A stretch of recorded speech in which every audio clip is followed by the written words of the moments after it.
يعني حضرتك اتكلمنا عن الخدمات اللي أداها الاتحاد للمقاولين من حيث التفاوض مع الحكومة والاتصالات والتواصل مع الأسواق الخارجية في أفريقيا الحقيقة احنا من يوم ما قامت الثورة مستحقات المقاولين اللي هي المستحقات بتاعتهم نتيجة الأعمال اللي كانت جارية كان توقف صرفها بعد الثورة. الحقيقة الحمد لله احنا بنتابع مع الحكومة صرف هذه المستحقات أول بأول. ففي العام الماضي اتصرف حوالي 8 مليار جنيه من المستحقات، والسنة دي اتصرف 4 مليار، وبنتابع برضو جدولة صرف باقي المستحقات. بالنسبة لفروق الأسعار الحمد لله نجحنا في إن لجنة مشتركة مننا ومن وزارة الإسكان ولجنة الفتوى في مجلس الدولة وهيئة الخدمات الحكومية أقرت المعاملات بتاع تطبيق معادلة الأسعار، واتنشرت على مواقع وزارة المالية المختلفة، وبدأ فرق صرف فروق الأسعار لكافة المقاولين.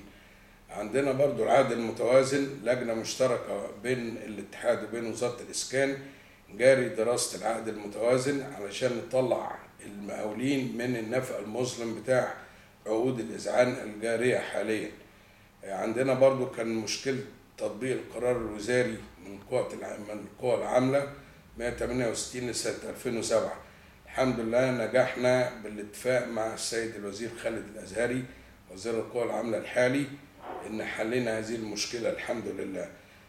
عملنا مكتب تحكيم خاص بالاتحاد وفي يعني كافة الرموز التحكيم ذات الوزن الثقيل في الدولة، وبدأ الحمد لله يعمل دلوقتي في صالح المقاولين.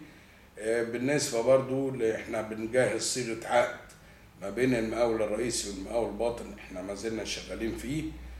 عملنا مشروع علاج صحي للمقاولين يعني بيغطي كافة أنحاء الجمهورية، وبنبني حاليا مستشفى المقاولين، وبرضو بنجهز حاليا مكتبة للمقاولين بتضم كافة القوانين اللي بتهم المقاولين، من قوانين تأمينات اجتماعية، قوانين العمالة، قوانين الضرائب، قوانين الجمارك، التحكيم، الحاجات الخاصة بالتنفيذ، الحاجات الخاصة بالتصميمات الهندسية. الحقيقة مكتبة يعني يوم افتتاحها هتبقى مكتبة قيمة جدا وهتفيد المقاول في كافة النواحي بتاعته. احنا سمعنا ان الجامعة الامريكية تبرعت بكتب الجامعة الامريكية والمقاولين العرب والكاتب والاديب الكبير الاستاذ لويس جريس تبرع بعدد من الكتب، وبعد هيئات التدريب برضو زي تيفت جبنا منها كمية كتب عن التدريب. الحقيقة المكتبة بتضم درر في كل النواحي اللي بتهم المقاول، وكذلك في الحاجات الأدبية والدينية برضو المكتبة شاملة كل حاجة. وإن شاء الله هيتم افتتاحها في خلال شهرين، وهتبقى مكتبة من أعظم المكتبات الموجودة في مصر بإذن الله.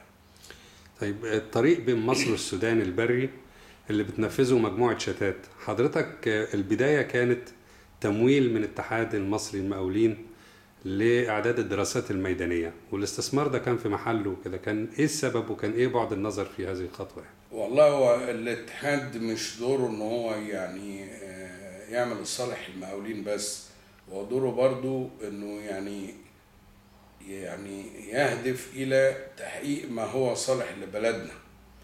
وطبعا الطريق ده اتعمل بسواعد شركات مقاولات مصرية، وكان لابد ان الاتحاد هو يتولى المصاريف بتاعت الدراسات الاستشارية المبدئية اللي هي يعني بتحط الطريق في طريق التنفيذ يعني.